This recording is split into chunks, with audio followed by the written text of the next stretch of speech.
धनुषकोडी एक अभिशप्त शहर जो डूब गया 1965 की तबाही। इस ऐतिहासिक जगह पर दो कहानियां समानांतर चलती हैं। पहली कहानी राम जी से जुड़ी हुई है और दूसरी आधुनिक लोगों से। कहा जाता है कि लंकापति के वध के बाद विभीषण के अनुरोध पर इस जगह से जो राम सेतु का निर्माण हुआ था उसको भगवान राम ने अपने धनुष से तीर मारकर उस सेतु का खंडन कर दिया था, मैंने तोड़ दिया था। और ये इसलिए भी था कि विभीषण को ये लगता था कि इस रास्ते से कोई और भी जाके उसके साम्राज्य पर हमला बाद में बोल सकता है। तो इस जगह पर धनुषकोडी का मतलब होता है, धनुष तो आप जानते ही हैं, कोडी माने अंत कर देना। धनुष से उस राम सेतु का तोड़ दिया था, जिसके अंश आज भी देखने पे मिलते हैं। जो लोग पहले धनुषकोडी का दौरा कर चुके हैं उन्होंने अपने कई लेखक थे, उन्होंने अपने पुस्तकों में उल्लेख किया है कि एक साफ रात जिसमें बादल ना हो में श्रीलंका का तट जो है रात में वहाँ की लाइटें यहाँ दिखाई देती हैं। यहाँ से श्रीलंका करीब 18 किलोमीटर है और भूमि समाप्त होने के बाद जो 3 किलोमीटर समुद्र के अंदर का जो क्षेत्र है वो भारत का है और उसके बाद का जो 15 किलोमीटर का क्षेत्र है वो श्रीलंका का है। यह स्थान देखने के लिए अत्यंत ही आनंददायक है। जब आप मन्नार की खाड़ी से होते हुए चरम दक्षिण पूर्व में की यात्रा करने का साहसिक कार्य करते हैं तो 14 साल पहले सुपर नीदरलैंड में हुई तबाही के बाद ज़्यादातर स्कॉलर स्पेशलिस्ट इस जगह का नाम धनुरामकोडी या गोस्ट टाउन भी रखा है। फिर भी मैं भारतीयों को ये बताना चाहूँगा कि ये कोई गोस्ट टाउन नहीं है, यहाँ कोई भूत मैंने नहीं देखा है। नीले पानियों की विपरीत दृश्य वाला सुंदर शहर हिंद महासागर और बंगाल की खाड़ी के संगम से आकर्षित हुआ है। धनुषकोडी द्वीप पर जो केवल पंबन ब्रिज एक है जिससे ये जोड़ा जाता है, जो कभी कभी भारतीय मुख्य भूमि से थोड़ा सा दूर है। वह स्थान जो कभी दक्षिण भारत के अनंत किंवदंतियों वाला एक अनमोल शहर था, आज मलबे और रहस्यमयी स्थिति में डूब गया है। वजह यह है कि 64 में 1964 में जो चक्रवात आया था, तो इस चक्रवात के कारण यहाँ बहुत नुकसान हुआ। बताता चलूँ कि रामेश्वरम जो है ना, वो पहले सिर्फ मंदिर था वहाँ, और जो मूल ट्रेन जो आती थी वो धनुषकोडी आती थी। और यही वो जगह है जो आप स्क्रीन पे देख सकते हैं, उजड़ा हुआ वीरान सा, यही वो जगह है जहाँ पे कह लीजिए एक बहुत सुंदर और बहुत अच्छा शहर बसा हुआ था। यहाँ से बड़ी बड़ी बोटें आती थी, बड़ी बड़ी शिप आती थी और यहाँ से सीधे यातायात श्रीलंका के लिए जुड़ा हुआ था। अब आप देखेंगे तो यहाँ पे एक उजड़ा हुआ रेलवे स्टेशन भी नज़र आएगा, आगे के दृश्यों में आपको दिखाई देगा। और बहुत ही पौराणिक, बहुत मज़ेदार जगह है। और इस वक्त भी जबकि ये उजड़ा है, यहाँ कुछ देखने लायक ऐसा है नहीं, लेकिन फिर भी आप इसको देखेंगे तो आपको बहुत आनंद आएगा। और अपनी अजीब अजीब किस्म की वनस्पतियाँ और तमाम अजीब किस्म के शंख और उस तरह से चीज़ों से सुशोभित है। यहाँ का तट बड़ा लंबा तट है। इस तट पे माननीय मोदी जी भी कुछ समय पहले आए थे और उन्होंने इस तट पे एक वीडियोग्राफी भी कराई थी अपनी। तो बहुत यूनिक है और मैं ये सभी लोगों को ये कहूँगा कि आप लोग यहाँ आइए और देखिए। वाकई भारत का एक अंतिम छोर है। आपको समझ में आता है कि हम भारत के अंतिम छोर में हैं और यहाँ से जो श्रीलंका दिखाई देता है, या थोड़ा सा कोशिश अगर आप करेंगे तो स्कूबा डाइविंग वाले हैं, अगर उन सबों से थोड़ी बात करते हैं तो आपको आप देख सकते हैं राम सेतु भी, जिसे एडम ब्रिज भी कहा जाता है। बीच में उसको एडम ब्रिज लोग कहते थे, लेकिन ये राम सेतु है।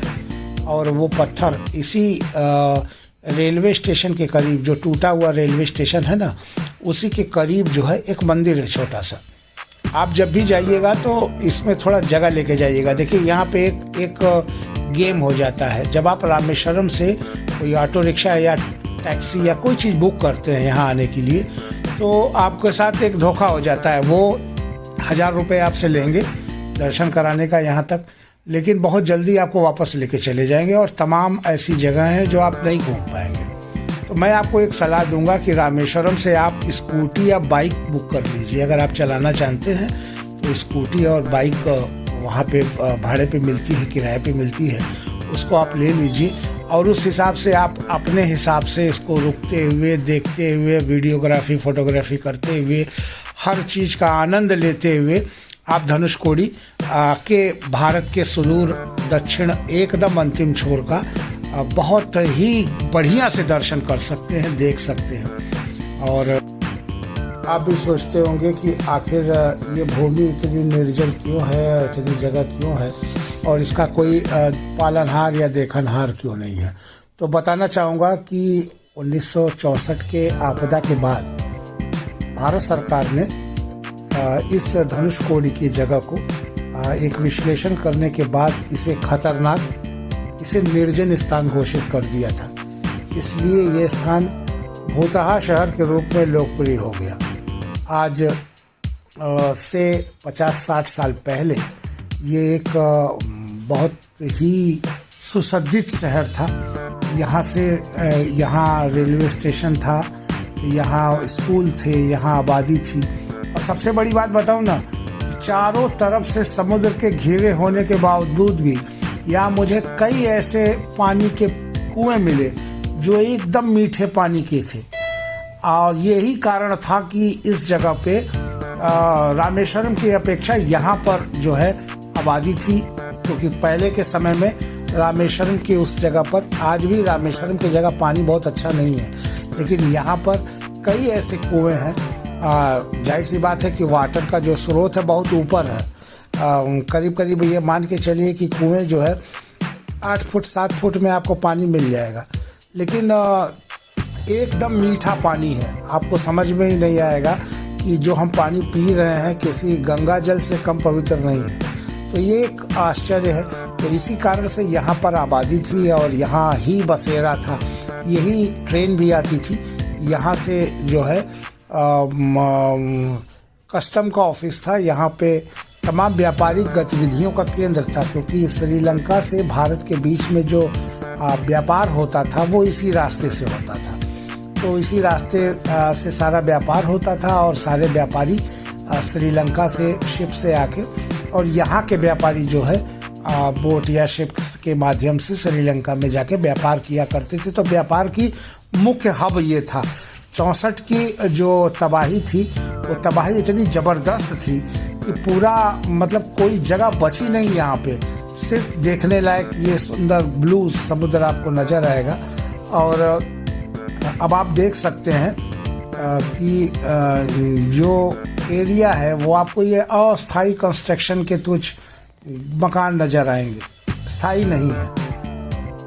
ये आपके सामने जो स्क्रीन पे देख रहे हैं, ये रेलवे स्टेशन का टूटा हुआ वो दृश्य है।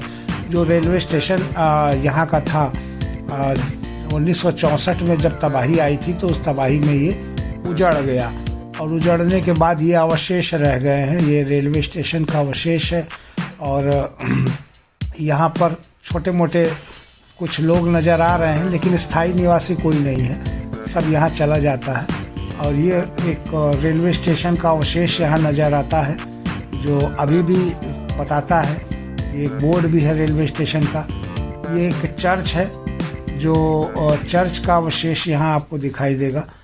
तो ये सब उजड़ी 64 की तबाहियों का दर्शा रहा है कि वो तबाही कितनी भयंकर रही होगी। आप सोच सकते हैं कि 200-250 किलोमीटर प्रति घंटे की रफ्तार से हवा का चलना और उसी रफ्तार से पानी करीब 200-250 किलोमीटर की रफ्तार से आया है। ये अशोक का स्तंभ है जो एकदम हमारे भारत के अंतिम भूमि, जो दक्षिण की अंतिम भूमि है, वहाँ एकदम लास्ट में ये लगा हुआ है। एक यू टर्न है जहाँ से आदमी घूम के फिर वापस भारत की तरफ जाता है, क्योंकि इसके आगे समुद्र देवता है और उस पार हमारा देश नहीं है, उस पार श्रीलंका है। तो स्थिति मैंने आपको बता दिया। बहुत ही विहंगम दृश्य होता है, आपको आने का मन नहीं करेगा। सबसे बड़ी बात यह है कि जब अगर आप वहाँ रुक गए, इतनी ज़बरदस्त वो हवा है, वो हवा मैं उसको शब्दों में वर्णन नहीं कर सकता। वहाँ की जो ऑक्सीजन लेवल है वो इतनी अच्छी है कि आपको खुद वहाँ से हटने का मन नहीं करता है। करीब करीब ये बता दूं कि 3 से 4 घंटे मैं वहाँ रुका, जबकि मैंने वहाँ 2 मौसम को भी देखा। बहुत तगड़ी धूप थी और उसके बाद थोड़ी देर बाद बहुत भयंकर बारिश भी आई थी। तो यहाँ से आप देख सकते हैं अरब सागर और हिंद महासागर का ये मेल है। ये हिंद महासागर इधर से दिखाई दे रहा है और उस तरफ से आप देखेंगे तो अरब सागर की स्थिति आपको नजर आए। 64 वो दिन था जिस दिन इस खूबसूरत जगह में वीरानी छा गई। राष्ट्रीय पटल समाचार और आयुष मंत्र के लिए मैं मधुसूदन नायर, धनुष कोडी।